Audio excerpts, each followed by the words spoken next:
Yeah. Yeah. Yeah.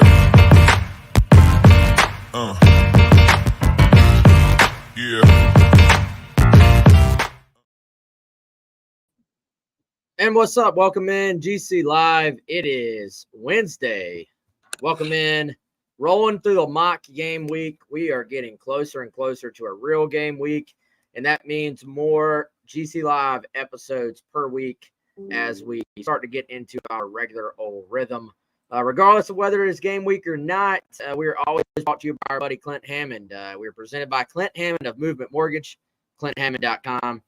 803-771-6933 is how you can call the office for Clint. And I told y'all a couple weeks ago, Clint said best way is just call his cell phone. Shoot him a text, 803-422-6797 if you're in the market for a new home. Clint is the mortgage broker who can help walk you through that process. Got several folks weighing in already on the chat line. If you're out there, holler at us. We got Gregory, we got T, we got Big Red rolling in. Hope y'all are doing well. Shane Beamer talking yesterday. Coordinators talking today. Closing in on a game week, like I said. Chris, I feel like we got some meat on the bone as far as stuff to talk about from today's press conference.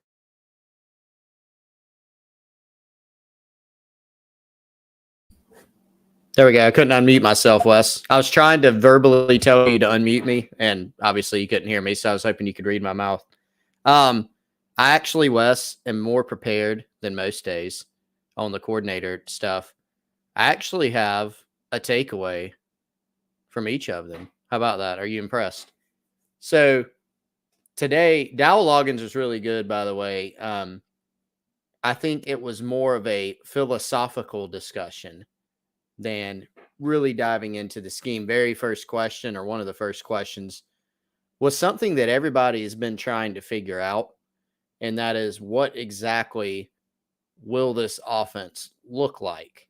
You know, just in terms of scheme, in terms of presentation. And I think we know that there's still going to be some multiplicity to this thing, Wes.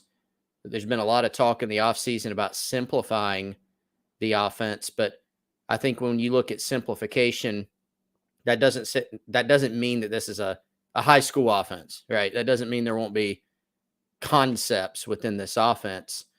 But it is a fascinating question because, you know, players and coaches alike have kind of stopped short of saying exactly, you know, hey, we're going to run this is one I just kind of made up on the fly today during the Gamecock Central Takeover Hour on 107.5. Hey, we're going to run a bunch of dig routes, or we're going to do this, we're going to do that. I think even if the players had said more so far, or if Loggins were to say more, a lot of it would still be boilerplate, typical kind of coach speak, player speak stuff. But I do think a lot of the stuff that Loggins has discussed is nonetheless very important for this team, right? He mentioned again today the notion that his relationship with Spencer Rattler, the quarterback, is a partnership. And he went as far as to say it's not a dictatorship. He gave his little anecdote about calling a play basically to mess with Lenora Sellers and Spencer Rattler the other day, a play that they had all kind of scrapped it, I guess, for lack of a better word. So when he talks about partnerships and talks about gathering feedback from players and how to best utilize players, I think these are things, Wes, that while it's not explaining what exactly he's going to call on a given play or given day, which he's not going to give anyway, I think these are still nonetheless very, very important things for Gamecock fans to hear. Because number one, that's what you want your offensive coordinator to be saying, especially with what we've seen and what we've analyzed and discussed the past couple of years, where you're wondering sometimes, are the players being put in the best position, right? Now, I feel like Dowell Loggins has kind of lessened that talk a little bit. And there's also a little bit of evidence to it as well. Some of the things we've seen and heard in the preseason, the strides that Spencer Rattler has made during the offseason, the freedom that he's been given by Dowell Loggins to operate in this offense. I think there have been a lot of positive indicators on that front to where, yeah, we don't exactly know what is the split going to be of, is it 10% from Oklahoma, 30% from the NFL, 20% from last year's concepts that work. We don't know that, but we do have a better sense, I think, of, the fact that this offense is going to match, I think, what Spencer Rattler can do and other players on this team. Yeah, man. So I think we're starting to get a feel to an extent of what to expect. And it kind of just hit me listening to them talk today. I, at this point, feel like this offense, just in terms of maybe who the thing's going to revolve around. And I think that answer is number 7, is Spencer Rattler. I'm wondering, Chris, if we're going to get the offense that we all thought we might be about to get this time last year. Like, do you remember those conversations where we're like, man, you don't bring in Spencer Rattler and not throw the ball all around the yard. Like, that's just what you do. And then it didn't quite click. They were kind of just trying to find something to lean on, like to hang their hat on. And for a stretch of the year, what did that become? It became limit mistakes from Rattler, get the ball to Marshawn Lloyd, run the ball, defenses creating turnovers. Let's just win games that way. And then, they went through the stretch where there were some more struggles. And then, of course, the offense went off as, as the season sort of ended there, the final stretch we've talked about all off season. So I kind of, the more you hear, Chris, the more it sort of feels like this thing is going to revolve around 7. I think there is increasing evidence of the amount of freedom that they are going to give Spencer Rattler to take ownership of this scheme. And I think you initially hear that, and you hear that in the offseason, and it's more along the lines of what Dowell has specifically talked about in practice. Hey, what do you like? What do you like about this concept? Why do you like this concept? Give me feedback. I want it to be honest feedback. I don't, Loggins talked about the bobblehead. I don't want you to be a bobblehead. I don't want you just to sort of tell me what I want to hear, just agree with me. I want your honest opinion. What do you like about it? What do you not like about it for any concept or play? That was my interpretation. As we get closer to kickoff, I think the interpretation and my belief is that it goes even deeper than that, Chris. And I think it has expanded. There's a lot of evidence of this. Loggins even said it himself today publicly. There's a lot of evidence that it also means there's going to be a lot of responsibility, a lot of trust, and really just,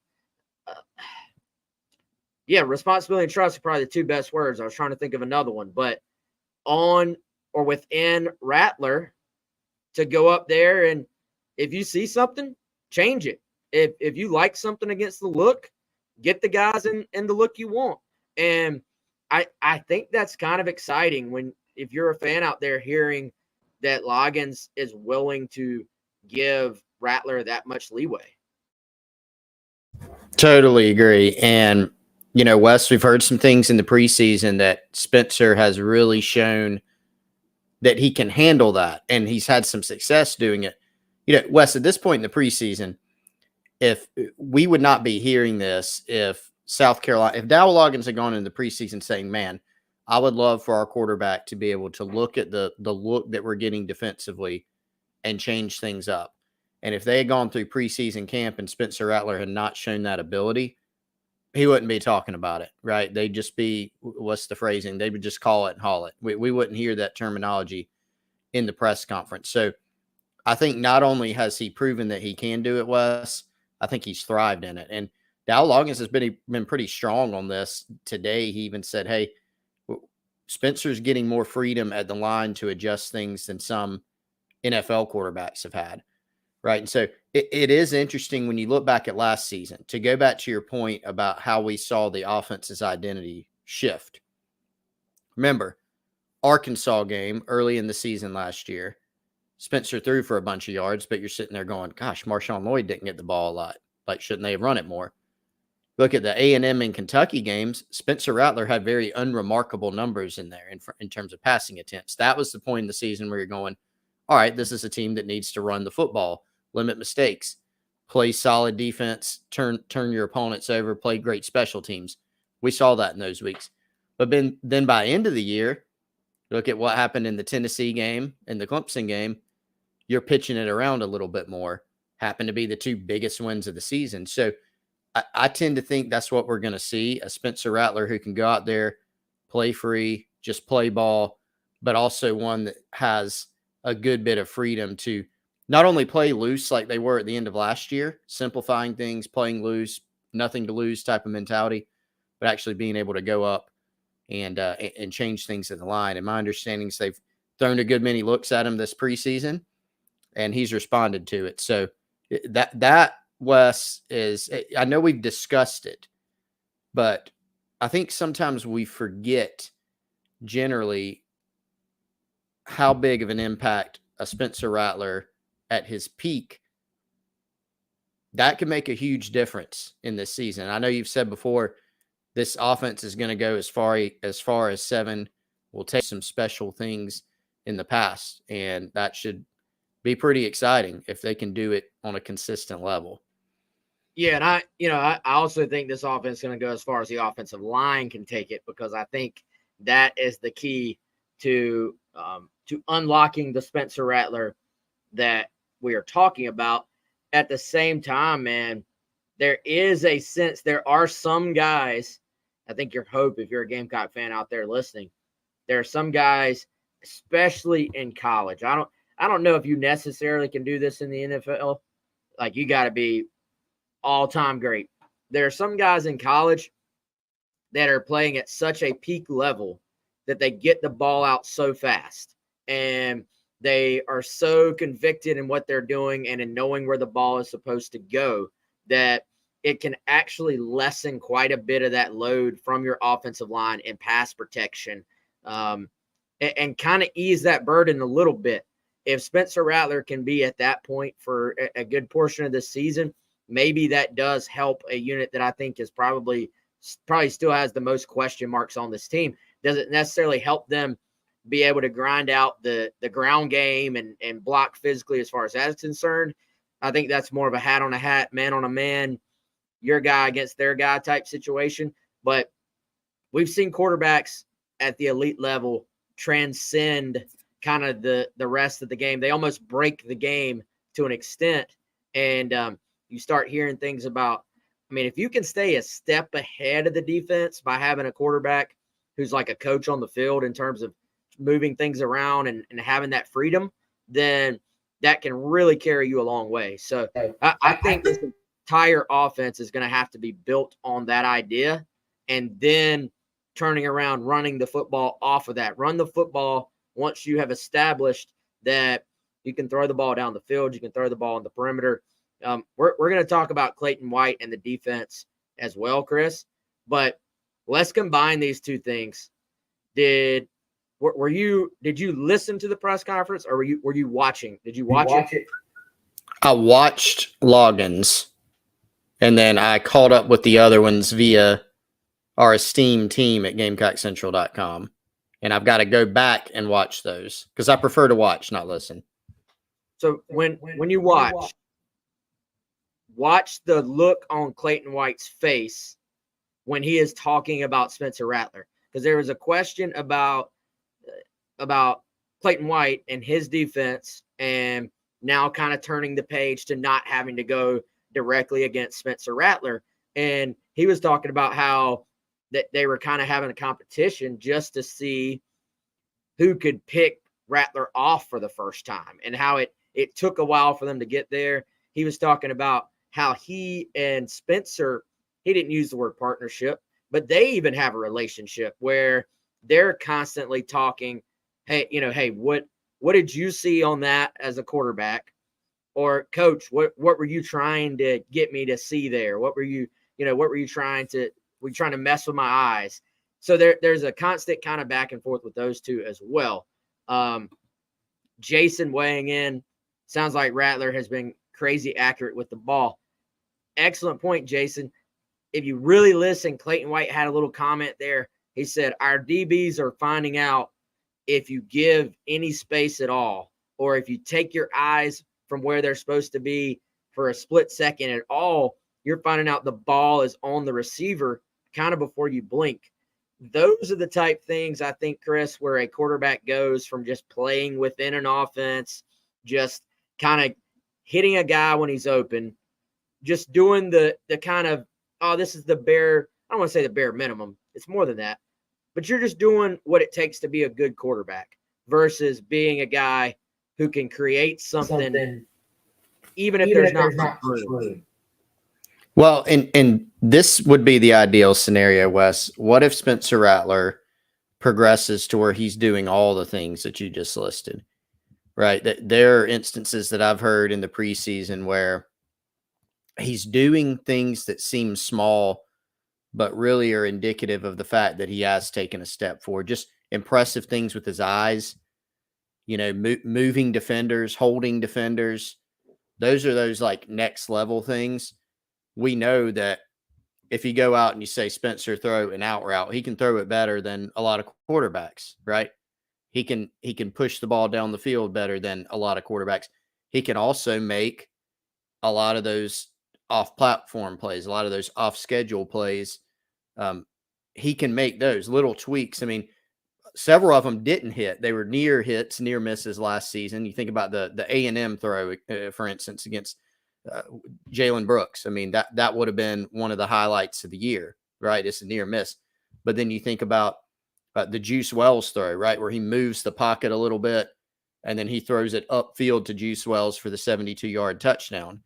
But he's also doing, I think, kind of some of those next level things too. So, look, you look at Spencer Rattler. Look at the season he had 2020 at Oklahoma. Over 3,000 yards, 28 touchdowns, 7 interceptions. That offense was kind of a mixture of, we know Lincoln Riley has a great offense for quarterbacks, but Spencer Rattler also has a lot of talent. We saw him thrive in that offense. It appears to me, Wes, that Dowell Loggins' offense is going to be very friendly. I don't know if we could say to all quarterbacks yet.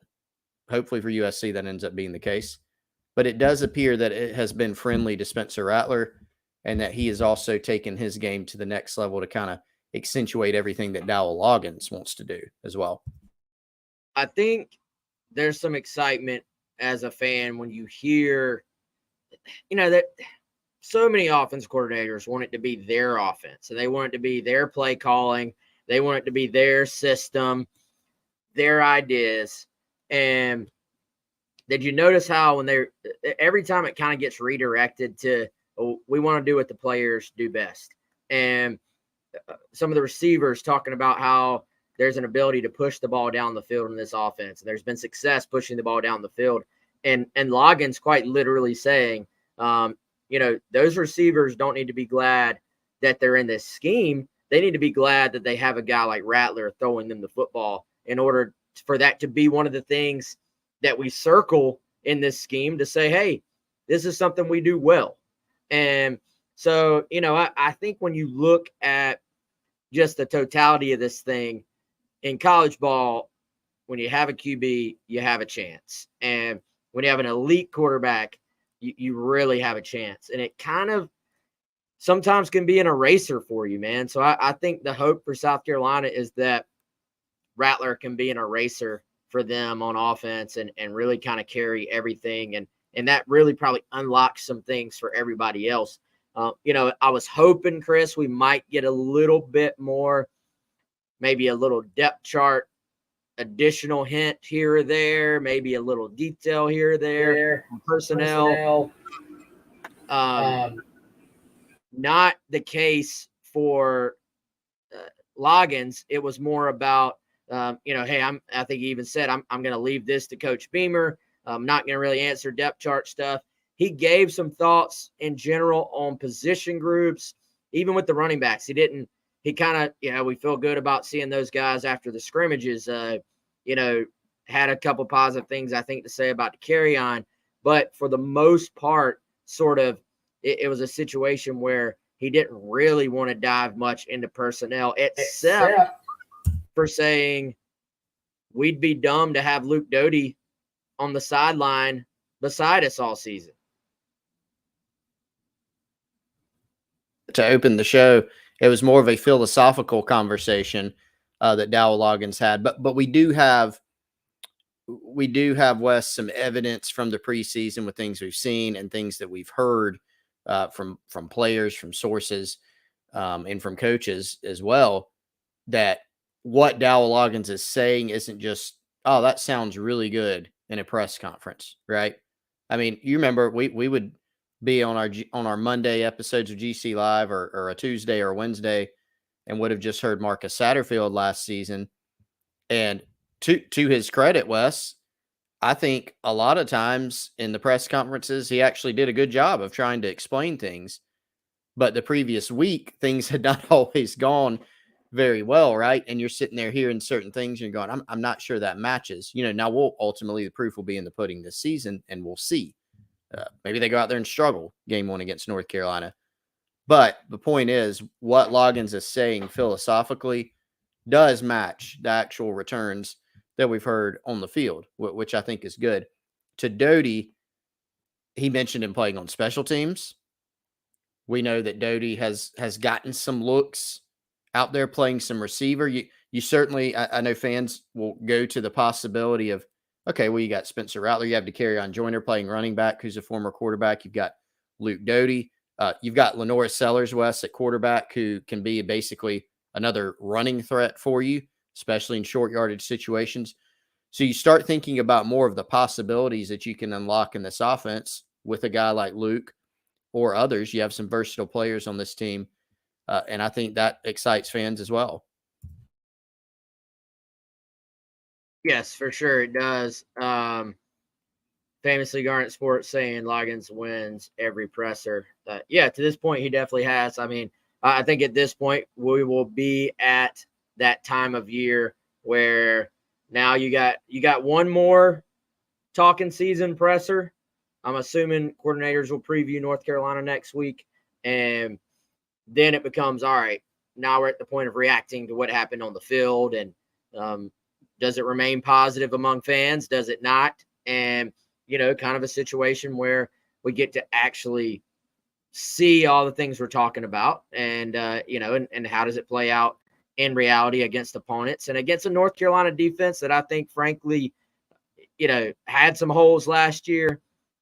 You never know year over year about improvements and who's stepped up and who they've brought in and all that stuff. But I think certainly you would imagine a defense that once again will have some holes for South Carolina to exploit. So we should start to learn a little bit more on the field, obviously, in week 1. All right, let's move over to Clayton White and that defense. Not just Clayton talking about the offense, but Clayton White and his defense. You said, Chris, you had one takeaway from each spot. What was your defense? Well, it's something we've been discussing a lot lately. I would say, Wes, it's really for me just Clayton White talking about the linebackers and stopping the run. I think the terminology he used today was that it's been an Achilles heel for this team. You look at 2021, Clayton White's first year in Columbia, obviously. They led the SEC in takeaways. Last season, they were 3rd behind Florida and Mississippi State in takeaways. This has been a good team in terms of getting the ball off of people, and they've made some big plays. But there have been games where it's been a struggle defensively. I think at times masked, Wes, by the overabundance of talk, or just not an overabundance, it's very fair. The abundance of talk, I think you could say, about the offensive struggles at times. Sometimes I think that's masked some of the defensive problems, and in particular, the run game. It's, Shane Beamer, we've said this before, he's identified a few areas this offseason that he really wanted to harp on. 2 of them were related to the run game. We got to run the football better. We got to stop the run better. He's also, of course, talked about not turning the ball over so much offensively. So Clayton White honing in on run defense today. And my takeaway, Wes, it's not surprising that a coach is positive about their chances to turn things around. But if you just kind of dive in a little bit more and take a deeper look at what he was saying, I feel like Clayton White thinks that they'll have a chance to be a good bit better run defense wise this year. And I think a big reason for that is linebacker, right? He talked about Mo Kaba, how Mo's still making some strides to get back to his old self.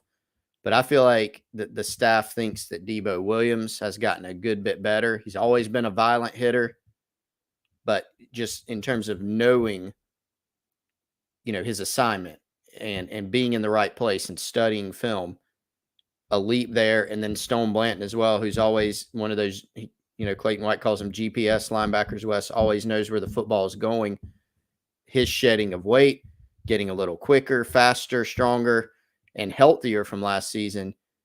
And the depth, then, if you go beyond that at linebacker, I get the sense Clayton White likes his defense's ability and projection to be able to stop the run a little bit more. And that would be big for this team if indeed that ends up being the case. Yes, for sure, man. And Clayton White, I've always felt like pretty positive guy. Obviously, very down to earth, super nice guy. I feel like in the press conferences, he doesn't give away a ton in his press conferences. You kind of have to really look for it. And I did think it was a little bit interesting. One of the first things he did was welcome Drew T to the team. Drew Tuazama. He kind of put a little bit of a spotlight on that. I don't think it was to an extent of overly so or creating additional expectations, but Chris, it did kind of match a little bit with what Coach Beamer was saying the day before, and just we're going to plug this guy in. Obviously, there's going to be some, I don't even know if growing pains are the word. That's probably even too negative. It's just going to be, it's a process. Everything's a process. But there seems to be some confidence in that building that he's going to be a guy who can at least do something for this team sooner rather than later. Or I don't think you would have Beamer and Clayton White talking about it the way that they have. Yeah, totally agree. And what that first game looks like, we don't know, Wes. Maybe it's 5 snaps. Maybe it's more than that, But I know we mentioned this the other day. It's not as if Drew T can be out there today's practice doing everything. It'll be soon, but he's got to go through that acclimatization period where he's putting the pads on all the way. And once you do that, Wes, now for all intents and purposes, you're into North Carolina game prep. And so, not having that, Drew has played college football for several years. So it's not like it's a freshman, but there is still an adjustment period. You're still learning a scheme, right? So at the beginning of the year, I think it may be more limited. I think he's going to be able to, as the season goes on, get more and more comfortable and see those snaps go up. But it was interesting that Clayton White said that, certainly from a size standpoint and athleticism standpoint and the experience standpoint. Tuazama is somebody who can help and help early. And it is noteworthy that Clayton White and Shane Beamer, instead, they haven't come out and said, yeah, he'll start game 1, but for them to not temper expectations as much as they could, I think that is pretty telling, Wes. For sure. So, the rest of what White had to say, I don't know if there was a ton of meat on that bone.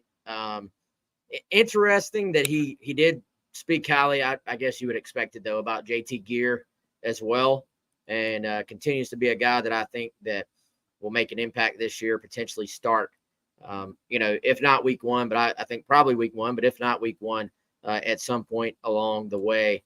You got anything else on the White part, Chris, or should we move? No, that was my main one takeaway. Maybe it's less impressive. I said I had one takeaway from each, but maybe that was my only one. But it was my main one today, and I was going to touch on Tuazama too, which we already did, of course. So Pete Limbo, always a pleasure to hear from him. You're going to get lots of tidbits if you really, really listen. I thought it was interesting hearing him talk about, hey, it's not just the guys I lost, and it's not just the guys that us, like we, media people and fans, circle as, oh, this guy's moved on. Sometimes you lose a guy from your special teams because he has a much bigger role on offense or defense. And that was something I really kind of failed to take into an account. But I thought that was interesting. Also, Chris thought it was interesting what he called his non-negotiables. And for Pete Lembo in his marriage, his non-negotiable was that he's never going to drive a minivan. Pete Lembo in special teams, non-negotiable was my kick returners are going to be who my kick returners are. My best are going to play regardless of their roles with the rest of the football team. And he said that specifically talking about Xavier Legette, Kerryon Joyner. He threw Juju McDowell in there as well. There's some other things to hit on with Lembo, but let's start it right there and how there are decisions to be made. And we know that Lembo is very conscientious about where am I pulling my guys from, but certain roles on this special teams, I'm putting the best regardless of what they got going on. Yeah, and we saw Xavier Legette have some, obviously one absolutely thrilling moment last season with his opening kick return against Texas A&M, but I get the sense that he's someone that everybody is counting on, Wes, except for Clayton White. I don't think Xavier Legette's going to get in there on defense ever this year. But obviously Dowell Loggins is counting on him in a big way to step up and have his best season yet. And the signs are there. The positive signs are there that he's ready to do that. Coming back in that kick returner role. He's a big, fast guy who has natural return ability. So that's not surprising. And Wes, I think he'll do more on special teams for Pete Lembo. Other than that, Xavier Legette's going to have a key role on special teams and on offense. And Wes, if you look, Pete Lembo's not scared to play starters. It was a great point that sometimes guys are needed a little bit more on defense, a little bit more on offense. And so you have to back off of that. But I have a feeling they're going to go the Xavier Legette a lot on special teams. And I think part of that is just his physical traits. There's a few guys, Wes, when you look at, okay, well, who are two of the best athletes with size on this team last year? Jalen Brooks, Darius Rush. Those were your two gunners. They're gone. And so Pete Lembo's talked a lot about replacing them. I don't know if he went into detail on that today, Wes, but I have to wonder, is Legette one of those guys? Does Marion Brown get a look? And those are two of your starting wide receivers, right? But you can't be afraid to play those guys. So Xavier Legette, key player offensively, key player on special teams, and maybe beyond just as a return man. I don't know that for sure, but I'm interested to see how he's utilized. And obviously, I'm looking forward to watching his progression and what he does as a receiver and as a return man this year. Yeah, NFL athlete, like no question. NFL size, NFL speed, NFL athlete all the way. So will be fun to see how his role grows and if he can kind of put it all together offensively. We saw glimpses. He's had a great offseason, honestly. So we'll be pulling for that guy because he's actually been through a lot in his life, been through a lot in his personal life, and has stuck around at South Carolina and really kept pushing. So we'll certainly be wishing him well this season when it gets underway next week, I should say. Chris, what was your key Lembo takeaway? So I was just interested to hear the name Vakari Swain. Right. That was, anytime I hear the name Vakari Swain, my ears are going to perk up. And so look at kick return, Wes, there were some other guys mentioned, but given that Pete Lembo listed Xavier Legette, Kerryon Joyner, threw Juju McDowell in there as his kick returners, there's probably not room for anyone else to break through, you would think. But he mentioned that Swain, and he mentioned some others too, but he mentioned Swain's ability and said that I believe he had been repping more as a punt returner lately. Now, is he at the top of the list right now? Probably not. We know that, Eddie Lewis has college experience doing that. We know Marion Brown has experience, including last season, doing that at this level. But he did talk a little bit about Swain. And we know, Wes, this guy, he was a great three-way player in high school. Played DB, played receiver, was a returner on special teams. Also mentioned Jalen Kilgore. So that may be not a broad overarching takeaway, but just hearing Vakari Swain's name, Kilgore as well, as guys that have been repping as return men, those are two really good gets in recruiting for South Carolina, two guys who are going to be really good players, I think. Well, in the same lines, man, how about the talk about punt returner in general? And, Limbo is not really as nice and a positive of a guy as he is. He's also not a guy to blow smoke in those situations. We've seen him go up there and very respectfully say, hey, we're not good enough in this area right now. I'd love to see the guys be a little bit more consistent in this area. I'd rather them see them be better on this team. He was like, our punt returners have all, whenever you hear like by committee, you kind of, that little ringer in your head is like, oh, that's not good.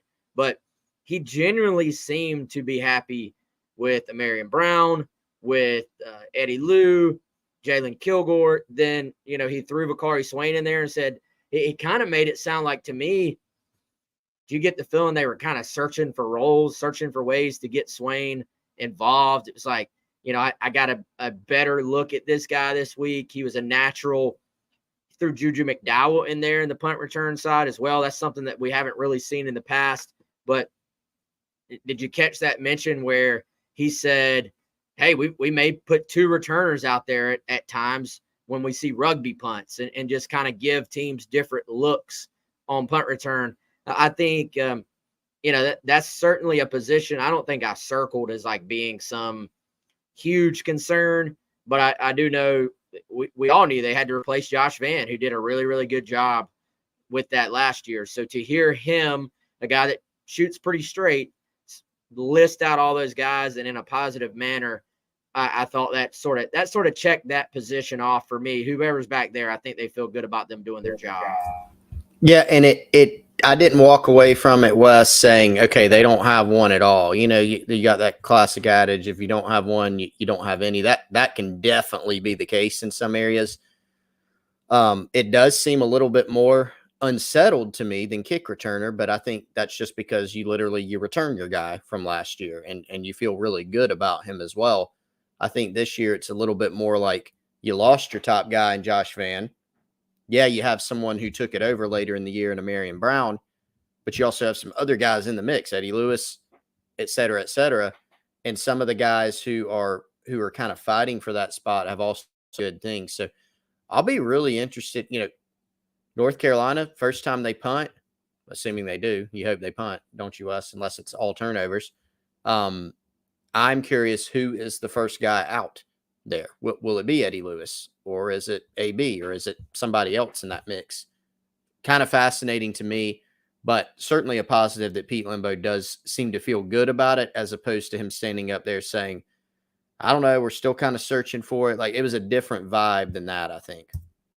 Well, it sounded even different to me than some of the positions they were talking about yesterday, talking about offensive tackle and kind of what's going to happen there.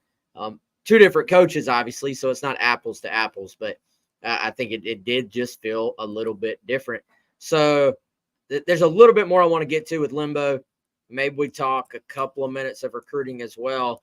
But first of all, Chris, we were at Firehouse Subs today. I noticed you were once again rocking your Birddogs. And I'm glad you noticed. I'm still rocking them. In fact, they are super comfortable. I mean, I was looking around. I was in a near panic about to leave the house today to go out to Firehouse Subs in Irmo, because I was like, where are my Birddogs? Had to wash them. Found them. Got them on. Super comfortable. Whether you're podcasting, on radio, walking around, whatever you can do. Heck, you could work out in them if you wanted, Wes. Super comfortable liner. They are my favorite shorts. I mean, there's no other way to put it. Super glad that we got hooked up with the folks at Birddogs. Still rocking my cup. The shirt, Wes. The shirt is awesome. Super comfortable. I know you were rocking that thing the other day, and I'm rocking the Birddogs multiple times a week. You got to. And by the way, Chris, we got to tell them they can still get some free stuff from Birddogs. If you go to Birddogs and use the promo code Gamecocks, you will actually right now. So from what I understand, this is about to be tweaked next week. I think right now, go ahead, put in Gamecocks. You're going to get a hat. next week, you never know. Maybe there'll be something else free that you can get. So order today, get a hat, then order something else next week, and I'll tell you what you might get then. But birddogs.com/Gamecocks, I think will auto-populate that promotional code, but just put Gamecocks in there at checkout. And like Chris said, the shorts, super comfortable. It's kind of like wearing gym shorts on the inside, but dress shorts on the outside. So you kind of get the best of both worlds. And shout out to Bird Dogs. Appreciate them being a sponsor here, actually for several of the shows on the On3 network, but certainly appreciate them for being with us here on GC Live as well. So, Chris, Limbo, trying to think, there was one other thing I wanted to hit on about Pete Limbo. And, the little anecdote about Nick Harbor. When he said he just popped a question on him, and he said it's a question maybe half the guys in the room wouldn't have known. Very specific. And he said he got a pretty quick, accurate answer from Mr. Harbor.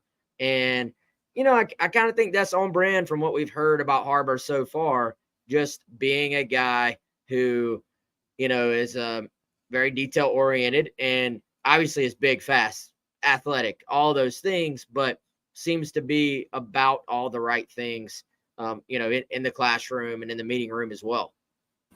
He is, and another point of fascination with special teams, Wes, how will Nick Harbor be utilized? Like, is he out there? Is he a starter on special teams at some point during the season, including game one? If so, what is he doing exactly? You're right. From a trait standpoint, he's a guy you look at and go, man, would love to have this guy doing something for us on special teams. You look at his mentality and you know that he's an unselfish guy and willing to do things like that too. But the question becomes, is he ready? Yes. Big, tall, fast. I mean, you think about him doing something, for instance, like covering a punt from a physical standpoint, he can probably do it, right? So is he mentally ready to take on that role? Blocking kicks, for instance, like you look at him physically and say that makes a lot of sense. Doesn't necessarily mean that we'll see it particularly early in the season, but I think Gamecock fans are probably happy, Wes, to hear that Nick Harbor has some involvement in those special teams meetings. So we'll see where it goes from there. We know that Pete Limbo lost some personnel from last year, and that's not just Josh Vann as a returner. It's not just Darius Rush and Jalen Brooks at gunner. It's some of the other guys. I mean, Nate Adkins, Trey Kenyon, a lot of key performers that he is going to replace. And, Wes, you're right. Pete Limbo kind of blunt at times about things. One that he's talked about a good bit has been the loss of Jalen Brooks and Darius Rush as their gunners. So that's a key area game one I'm going to be looking at and paying a lot of attention to, in addition to just generally the special teams personnel. Yeah, for sure, man. And I was going back through Colin Taylor's notes, see if there was anything else that stood out. Slight mention of Tyshawn Russell in the kickoff returner conversation. That, that's a guy, I think you look at him and Elijah Caldwell, there are some signs those names have started to pop up again a little bit more as far as being guys who, who knows what their role is going to be right off the bat this season, but look the part athletically and kind of have been in a situation where they've maybe made some plays, maybe caught somebody over there's attention, which I think is a good thing. I remember what the other thing was, though, man. The Limbo always gets these questions, and I don't remember the last time he was asked, but it comes up fairly often about the trick plays. And the premise of these questions is always something to the effect of, basically, are you going to run out of trick plays? And Limbo always kind of has this look on his face. Again, very polite dude, one of the nicest guys you'll ever meet. He always kind of has this look on his face where he is sort of like, no, I can do this all day. And we just lost Chris. Hopefully we can get him back here in a second. Hold on, he's texting me. Chris is gone. All right. Anyway, we'll try to get him back. But Limbo always answers that question kind of like, nah, like I no chance I'm going to run out of ideas. This is kind of what I do. And even talked a bit about kind of how he was in a situation where he maybe has stopped giving away too many of his secrets. It's more like, all right, if I'm going to have a high school clinic, if I'm going to invite people in, if I'm going to be an open book, I'm going to be an open book in terms of helping young coaches with fundamentals and techniques and drill work. But I'm not going to quite be the guy that gives away my very, very best secrets, my very best trick plays, and my very best thing that I could pop on North Carolina in week 1. Chris, what do you think of my assessment that Limbo kind of just giggles a little bit to himself when asked if he's going to run out of trick plays? I kind of think this guy probably has 1,000 trick plays and is probably being added to every offseason. Yeah, he has said in the past that he has a library of them, Wes. I think now, how big is the library? Even the elementary school library is pretty big. There are a lot of books in there. I feel like his is more of like I don't know, what's the big library? The Congressional Library or something like that. I think he's got a pretty big one. So, look, a lot of the stuff they could run, it's about execution, right? It's about calling it at the right time. It's about executing at the right time. So I tend to think there are some base things that you can run against different looks that are going to have a great chance of working regardless if an opponent's not expecting them. Heck, sometimes even if they do expect it. Tonka Hemingway called a fake last year against Vanderbilt where a guy was hanging all over him and basically brought it down with one arm. It's actually pretty well covered. And then he's going to have some new looks and some new things. So we saw them get pretty creative last year. We could see some of those same looks, those same plays this year. But there's definitely some new stuff in there. He's got the full library. There's still a lot left in the chamber there, I would say. Yeah, I don't think you ever have to worry about him running out, which is exciting, man. I'm kind of curious to see what's next. Do we get some more Tonka plays, or is there somebody else out there that gets their chance to shine by being a big man on special teams who can make some plays? Maybe TJ Sanders is a big man touchdown machine. Like I think that's a guy that's got some athleticism and could maybe eventually help out there. So we'll see. Fun stuff as always from Pete Limbo. Let's see. Let's go through Colin's notes one more time. Make sure we're not forgetting anything. And let's see. One other thought going back to Loggins. Remember how Beamer sort of pumped the brakes just a little bit on wanting to overhype Omega Blake and his progress. And then Loggins was asked about that today. And what was the first thing he said? Consistency. So I think with Omega Blake, you do have a guy who is coming on and has made plays, is obviously starting to get the attention of his teammates. But then I think you're kind of seeing the coaches going, all right, man, you clearly have the talent. You clearly have the ability. We just want to see you do the little things a little bit more consistently. Yeah, and Wes, that has been the book really for a while. A couple things have happened. I think it's gotten a little bit out more into the public, so it's now he's being discussed more in press conferences and things like that. So there've been more questions to the coaches and to players about Omega Blake, and so now we're hearing about it a little bit more. Whereas formerly it was a little bit more behind the scenes. I remember hearing, Omega's first year, second year here, there was some similar talk. Like, yeah, he's got a lot of athletic ability. He needs to be more consistent, right? So I think that's been accentuated and amplified a little bit just because he has been asked about more. But then that goes to something that you got to give Omega a lot of credit for. And, well, why was he being talked about more initially, right? And that is because he has been making more plays. He's making the type of plays that, get highlighted on Gamecock football's social media channels. And then people go, "Oh, Omega Blake." is he making a step up? And he is. So from a physical standpoint, it's always had a lot of ability, I think. The coaching staff has recognized that too, but he has made some strides, and he's starting to, I think, tap into the athleticism that he's always had. So still ways to go.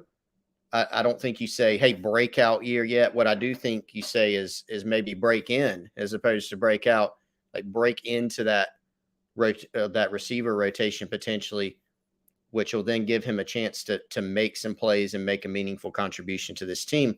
And then you maybe start looking forward a little bit after USC loses some senior wideouts. The future, he could be an important part of that. No doubt, man. So, all right, let's briefly talk a little recruiting. In a parallel universe, Chris, I am sitting in Mississippi right now. Maybe talking to Daniel Hill after he had made his announcement. He pushed this thing back, and we're going to talk about that here in a second. But first, shout out to our friends at Liberty Tax. Overcome your taxiety, 803-462-5576. Chris recently got a head start on his taxes. You can do the same, whether you want to get ahead or if you're very behind and you need somebody to help you out with the IRS. Not a fun situation to be in, but Larry and his team will help you get through it by using their professionalism and their experience dealing with that very situation. Again, 803-462-5576. Chris, Daniel Hill, a little bit of a surprise. Post the shocker on Twitter, says, hey, I'm pushing this thing back. And as of right now, all indications look like Danny Hill will be taking a few more visits in the fall and then making a decision at a later point in time. Yeah, and this isn't a great outcome, Wes, for South Carolina. I think I would put it this way, though. South Carolina's still in the best shape. Do we agree there? Let's go ahead and I think South Carolina's in the best shape. Some people look at this and lose perspective and say, guys, he's gone. He's a goner. No, if he was a goner, he could have kept his decision on and he could have committed to another program, which the main competition here has been Alabama, right? He didn't do that. I think Daniel Hill himself is still quite sold on South Carolina. The process is going to get extended, and that's okay. If Wes, you were sitting in there right now, and a couple hours ago, Daniel Hill had committed to, actually, it would have been about an hour ago. If he would have committed to the Gamecocks, you know what we would be doing 2 weeks from now? Tracking Daniel Hill's recruitment a little bit, right? Because Alabama is not going to give up. A lot of the things, committed or not, that are in place, are still in place. Now, is there some room for things to change since he didn't commit? Sure. Would it have been better for him to commit, and would that have made it harder for him to, say, decommit in the future? Sure. But South Carolina still has a lot of advantages here. Daniel Hill loves South Carolina. They got a better depth chart situation immediately and for the future for Daniel Hill. So it's not time to panic about this one. I recognize the disappointment. People are ready for this one, Russ. They're ready to hear Daniel. They're ready to watch your live stream set up from Mississippi. But this isn't one where you say they've lost momentum. They haven't lost the kid. We'll see how it plays out. They still have a great shot. There's some talk about Tennessee being maybe in the mix, and you look at Sam Spiegelman and Chad Simmons. Man, those guys have been all over covering Daniel's kind of recruitment from a national standpoint, from a regional standpoint, and so I'm not downplaying that reporting because I know that Chad saying it means that it is true. However, I do think worth pointing out, I saw maybe a thought or two on Twitter. So, man, sometimes people just take something and run with it. Tennessee being in the mix potentially as a third school does not mean, A, that Tennessee is taking some type of lead, and it doesn't mean, B, that Tennessee is the reason for this being pushed back. So I think both those things are worth pointing out. Like you said, South Carolina is still in the best spot. I think South Carolina and Alabama still the top two. I think that is clearly the case here. I think South Carolina is where Danny Hill wants to be. it's more like, all right, if we're going to push it back, if we're going to take a step back, if I'm Daniel Hill and his family and I'm going to take some more visits, is anybody else now also at the table? And I believe it's probably accurate to say Tennessee could have a place at the table, so it wouldn't be a shock when these other visits are happening to see him take a visit to Knoxville, along the way.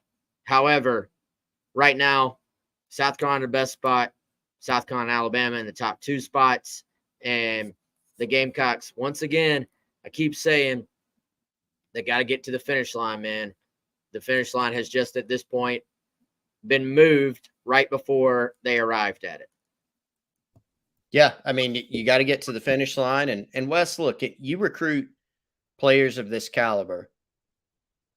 If he had committed to Alabama today, which we weren't tracking as a heavy possibility, South Carolina would continue, right, to recruit Daniel Hill.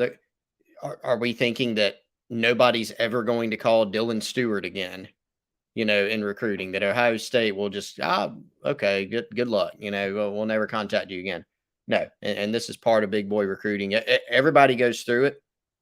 And you want to, at the end of the day, when the ink's dry or when the picture of your letter of intent has been sit in or your financial aid agreement, however they're doing it nowadays, you just want to have a great class. And so if you do that, if you sign a great class, if you sign a top 15 class, a top 10 class, there's going to be some drama, right? And there's some kids committed to other schools right now that South Carolina continues to pursue that will probably be in Columbia at some point this season or after the season for visits.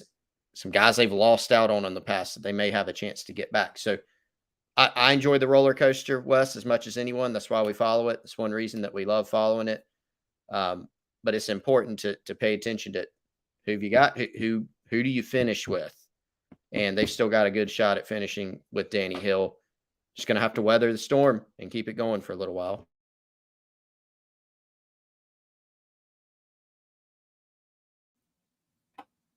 Dang it, man.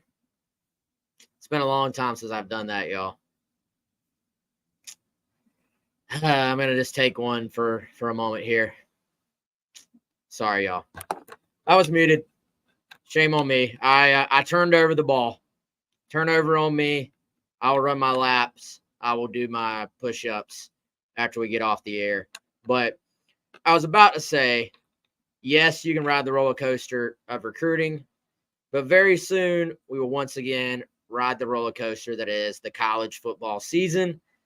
Game 1, week 1, game week next week. Excited for that.